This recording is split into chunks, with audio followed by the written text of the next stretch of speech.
కఠోరంగా ఇంట్లోంచి సామాను కూడా తీసుకోనికుండా వాళ్ళందరూ కూడా ఈరోజు ఆ ప్రాంతానికి వెళ్తే చెట్లు కింద ఉన్న పరిస్థితి, గూడు లేక కొంతమంది ఏమో కట్నాల కింద పిల్లలకి ఇచ్చిన ప్రాపర్టీ కావచ్చు, వాళ్ళందరూ కూడా అల్లుళ్ళు వీళ్ళని ఇబ్బంది పెట్టే పరిస్థితి కనబడుతుంది. ఇప్పుడు అటువంటి దారుణమైన పరిస్థితిలో ఉండగా వీళ్ళు ఎక్కని గుమ్మం లేదు. ఈ రోజు వరకు కూడా చంద్రబాబు గారిని కలిశారు, లోకేష్ని కలిశారు, పవన్ కళ్యాణ్ ఆఫీస్కి వెళ్ళి జనసేనలో వినతిచ్చారు.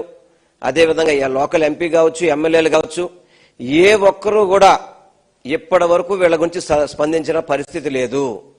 ఏ ఒక్కరూ కూడా, ఏ రాజకీయ పార్టీ కానీ వాళ్ళు అధికార పార్టీ నాయకులు ఎవరు కూడా వీళ్ళని కనీసం పట్టించుకున్న పరిస్థితి లేదు.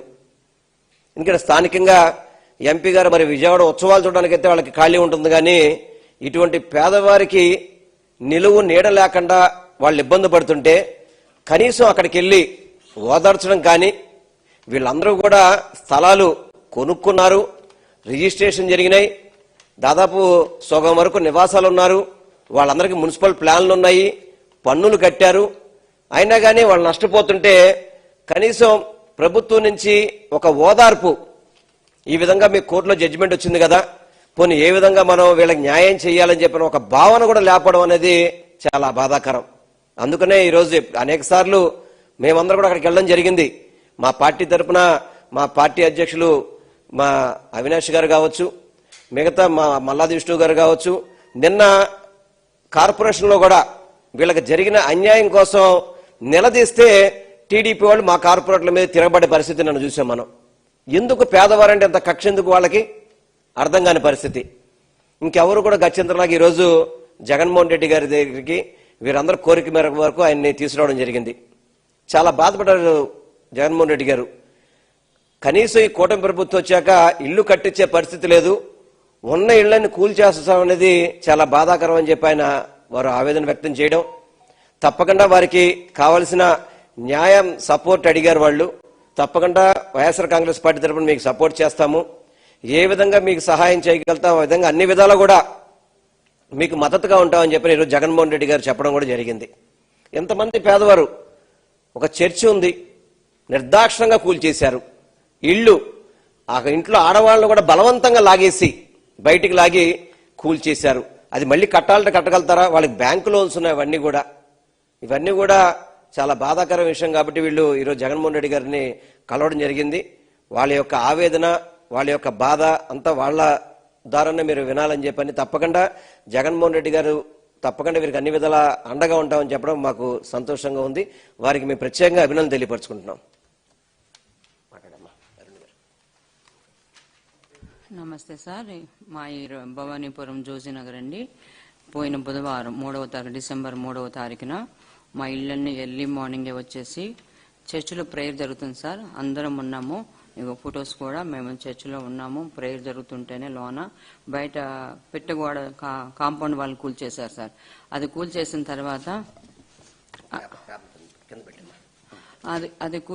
తర్వాత గోడ పడేసాక బయటకు వచ్చాం సార్. బతులాడాం మేము, మీ చర్చిని సమాజ్ చేస్తాను, మీ దేవుని సమాజ్ చేస్తాను, నిన్ను కూడా సమాజ్ చేస్తానని సురకా శ్రీనివాసరావు గారు మాట్లాడారండి. అలాగా 1 గంట టైంలో మాది కోర్టులో సుప్రీం కోర్టులో మాది స్టే వస్తుంది, ఆగని 2 గంటలని మా తమ్ముడు కాళ్ళు కూడా పట్టుకున్నాడు సార్.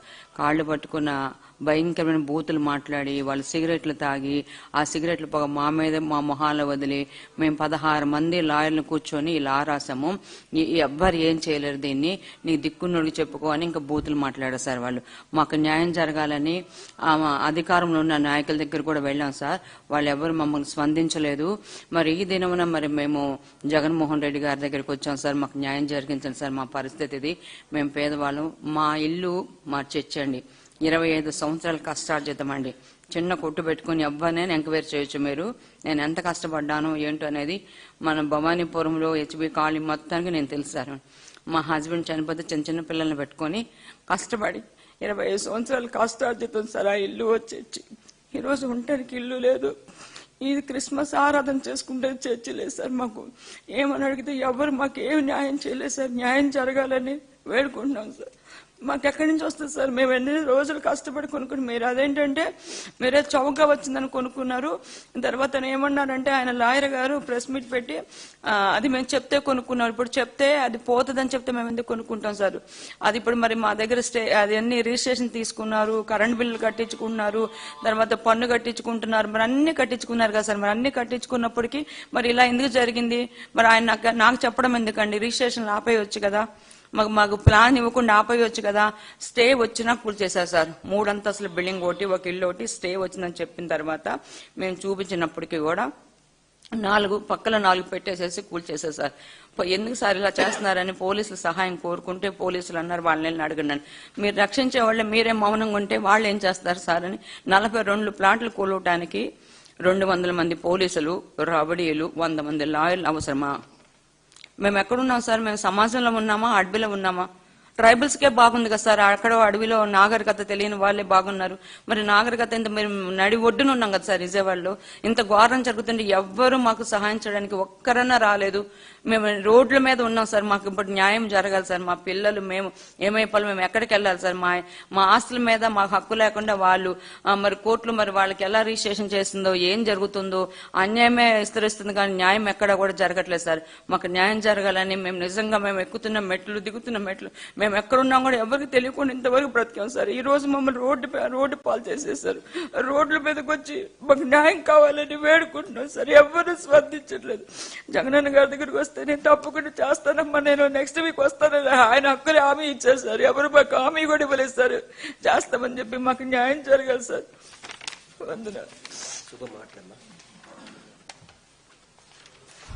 సార్ నిన్న 3వ తారీఖు పొద్దుపూట ఉదయం 5:30 కల్లా మా అబ్బాయి బయటకు పాల ప్యాకెట్ కని వెళ్ళాడండి. అప్పుడు అక్కడక్కడ కొక్కులేర్లు ఉన్నాయంట. మాకైతే వాళ్ళు వస్తారని తెలియదు. కొక్కులేరు ఉన్నట్టు భయం వేసి సరే యాన్ పెట్టుకున్నాం, కొంచెం సామాను తీసుకుందాంలని యాన్ పెట్టుకున్నాం. ఆ యాన్లో కొంచెం సామాను కొద్దిగా వేసేటప్పటికే వచ్చేసారు. ఎదర వేసుకుంటున్నాం, వెనకాల మొత్తం కొట్టేశారు. అప్పటికి వెనకాలకి వెళ్ళి కొంచెం ఆగండి అయ్యా సామాను వేసుకుంటున్నాం అన్నా కానీ ఆగల. ఇక భయపడిపోయి ఇక మొండ సామాను వరకు తీసుకెళ్లిపోయి ఇంకా కొంత ఇంట్లోనే ఉంది. 2 పిల్లలండి, 2 ఇల్లులు మాయి. 2 పిల్లలు సామాను, పిల్లలు తల్లులు అందరం ఆగమైపోయి ఊరికొకరిని చెట్టుకొకరిని పట్టుకొకరిని చేశారు. నేనైతే ఇప్పుడు బయటే వండుకొని తింటున్నాను. చెట్టు కూడా లేకుండా చేశారు వాకిట్లో. అది మనం మాట్లాడే అంత ఇది కూడా వాళ్ళు ఇవ్వట్లేదండి. అంత అడావుడిగా వచ్చేసి గందరగోళం చేసేసారండి. ఇంకా కొంచెం చేపట్లు అయితే మాకు ఆ ఆర్డర్ కూడా వచ్చిద్దని చెప్పినా వినిపించుకోలేదండి. ఫోన్లో చూపిస్తున్నా కానీ మాకు చదువు రాదు, మేము అనేది చూడలేదండి. కొట్టేళ్ళదాకా వాళ్ళు నిద్రపోలేదండి. మొత్తం శుభ్రంగా ధ్వంసం చేసేసారండి. మేము తక్కువలో కొనుక్కున్నామని చెప్తున్నారండి. అన్ని ఒట్టిదేనండి. మేము ఆ రోజు గవర్నమెంట్ ఏ యాల్వి ఉందో ఆ యాల్వి ప్రకారం కొనుక్కున్నామండి. ఇప్పుడు ఇన్ని సంవత్సరాలు మేము కొనుక్కొని 26 సంవత్సరాలు, 2001లోనే మాకు రిజిస్ట్రేషన్ అయింది. మరి ఆ రోజే వచ్చి మాకు ఇలా ఉంది అది అని చెప్తే మేము ఆ తోటి అలా ఆగిపోయే వాళ్ళం కదా. వీళ్ళ కాడి కోడళ్ళ మెళ్ళలో ఈ మాయి మొత్తం తీసేసుకొని ఇల్లులు కట్టుకొని చేసిన తర్వాత 10 సంవత్సరాలు కట్టుకొని ఆ ఇంట్లో ఉన్న తర్వాత ఇప్పుడు వచ్చి మొత్తం కొట్టేసుకుంటే మేము ఎక్కడ ఉండాలి? ఒకళ్ళకు 3 కాపురాలు, ఈ 42 మంది కాక ఒక్కొక్క ఇంట్లో 2-3 ఉంటున్నారండి. మరి ఇప్పుడు మేము ఏం చేయాలి? ఎక్కడ మా దగ్గర రూపాయి లేదు. ఇంకా మాకు 9 లక్షల అప్పు కూడా ఉంది. మరి మాకు గవర్నమెంట్ న్యాయం చేయాలనే కోరుకుంటున్నాం అందరూ కూడా.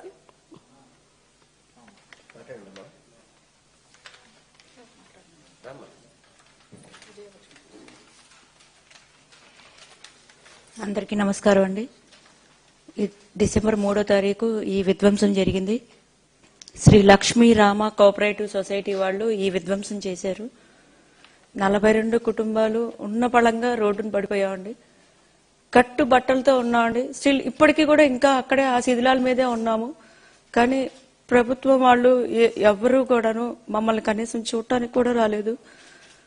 మేము ఎంత పోరాడుతున్నామంటే వెళ్ళని ఆఫీస్ లేదు, ఎక్కని మెట్టు లేదు. కానీ ఎక్కడా కూడా మాకు ఇంతవరకు న్యాయం జరగలేదు. ఇక్కడైనా జగన్ గారిని మా గోడు చెప్పుకొని మాకు న్యాయం చేస్తారని మేము ఇంత దూరం వచ్చాం.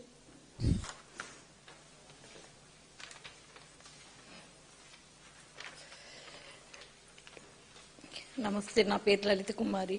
డిసెంబర్ 3వ తారీఖు ఈ విధ్వంసం జరిగింది. ఎంతో మంది పోలీసులు, లాయర్లు వాళ్ళ ఒక సామాన్యుడిని కూల్చడానికి ఇంతమంది లాయర్లు, ఇంత బందోబస్తు అవసరమా?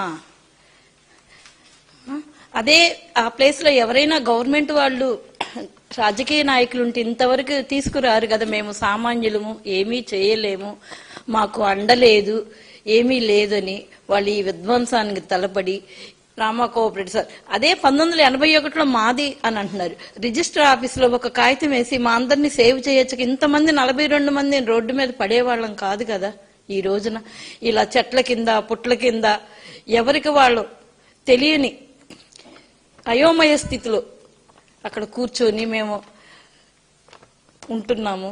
మాకు జగన్ గారు వస్తాను అని హామీ ఇచ్చారు, తప్పక వస్తారు, ఆయన మాకు న్యాయం జరిగిద్దనే ఇదితో ఆశతో ఉన్నాము. మేము ఇన్ని రోజులు ఎక్కని గుమ్మం లేదు, దిగను ఎన్ని మెట్లు ఎన్ని చోట్ల మేమేదో ఇంట్లో ఉండేవాళ్ళం. మమ్మల్ని ఈ రోజున ఇలా కూల్చి రోడ్డు మీదకి లాగారు. మమ్మల్ని మేము ఎలా బ్రతుకుతున్నామో తెచ్చుకొని 100 రూపాయలు వస్తేనే పాల ప్యాకెట్కి సరిగా తినని పరిస్థితిలో కూడా ఎలా అలాంటి వాళ్ళని మమ్మల్ని ఈ రోజున రోడ్డు మీదకి లాగింది ఈ ప్రభుత్వం. Thank you.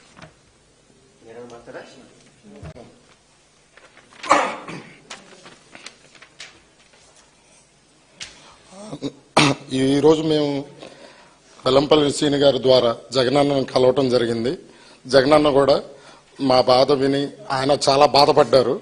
ప్లస్ వచ్చే నెక్స్ట్ వారంలో మన ఫ్లాట్స్ దగ్గరకు వచ్చి నేనంతా మీకు లాస్ట్ దాకా తోడుంటానని శ్రీనన్న చెప్పారు. అలానే జగన్ గారు బాగా ఇదయ్యారు, రెస్పాండ్ అయ్యారు. ఇల్లు అసలు ఈరోజు మేము ఈ ఆంధ్రాలో ఉండాలా వద్దా, మా ఇల్లులు మేము 25 ఏళ్ల నుంచి మేము ట్యాక్సులు కడుతున్నాం, లోన్లు ఉన్నాయి, అన్నీ ఉన్నాయి. ఈ రోజు కూలదోశారు. మేము ఆంధ్రాలో ఉండాలా, వెళ్ళి తెలంగాణలో బతకాలా? మేము ఇక్కడ మాకు ఎలానో సెక్యూరిటీ లేదు. మేము అదే తెలంగాణ వెళ్ళిపోతామని సీనన్న గారికి చెప్తే లేదు, జగనన్న ఉన్నారు మనకు తోడుగా ఉంటారని జగనన్న దగ్గర తీసుకొచ్చి మాకు జగన్ గారిని కల్పించి మాట్లాడారు. మాకు ఫుల్గా భరోసా ఇచ్చారు. దీనివల్ల మేము ఫుల్ హ్యాపీ అందరం. ఇప్పుడు జగనన్నే ఏమన్నా చేసినా మాకు